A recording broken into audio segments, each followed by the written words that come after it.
Hi everyone, this is Mindy Egan for Honeybee Stamps, and in today's video, I'm going to be ink blending on craft cardstock.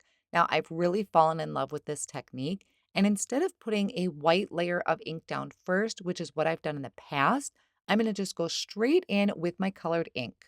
So the stencil that I'm going to be using today is the Folk Art Daisy stencil. This is a 4-piece stencil, and it has it etched at the very top what layer each one is.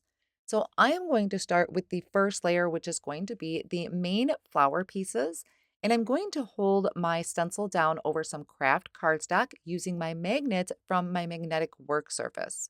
Now, this first color I'm using is Midnight Ink from Concord and Ninth. You can use any dark blue color that you may have in your stash or even the oxides. I didn't use the oxides today because I didn't want to have that chalky look. I really wanted a nice dye ink color. So I'm going to apply my ink using a blending brush. Now I did get a little heavy handed here, so I'm going to just kind of dry that with my heat tool. And I also wiped down my surface because I did not want to pick up any of that dark blue ink. Now I'm coming in with sunflower ink, and you're going to notice sunflower ink or a yellow ink looks really different on craft cardstock. And I will be honest, I was not loving this at first. I had tempted or thought about starting over, but I just kept going with it. Now, this next color is avocado, also out of the Concord and Ninth ink line. And I'm going over those areas with my ink blending brush.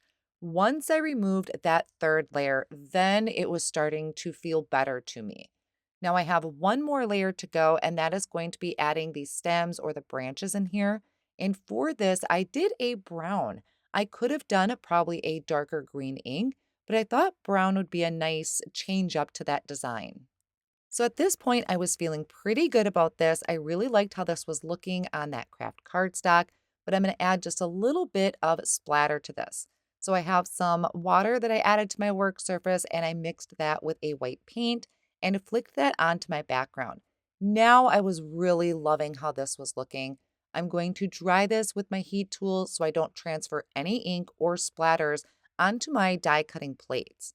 What I want to do is trim this background out, so I'm using these Sweet Stacks rectangles from Honeybee Stamps, kind of picked out the area of the card front that I wanted and die cut that out so it's measuring 4 1/4 by 5 1/2. I'm also going to take a white piece of cardstock measuring that same size, and I'm die cutting out a panel from this. And what I'm doing is really creating a border to go around my design. And I really like that pop of white. I think it ties in really nice with the white splatters. So for sentiment, I am using the Big Time Kindness stamp set. I love the Big Time sentiment that Honeybee offers. There's a couple different ones. This is one of the newer ones, and I picked out Hello Friend because I think it's a great kind of general all around occasion card to send out. So I stamped that in the intense black ink onto white cardstock, and I cut that out with the coordinating die. And I also cut that out from white cardstock 2 more times. And I'm going to layer it together using the liquid glue just to give this a little bit of dimension and stability. For the white frame, I wanted to pop that up a little bit as well. So I'm adding some foam tape all around the border of that white frame. Then I'll remove the backing from that foam tape, and I'm going to line this up over my ink blended panel. And typically what I'll do is I line it up in the bottom left-hand corner. I don't know why that's kind of my default to use when I'm lining things up, but I line that up at that bottom corner and then just kind of let that fall down into place. And once I'm happy with it, I'll kind of press that down. If I see any of that bottom panel hanging out, I'll just trim that out with my scissors.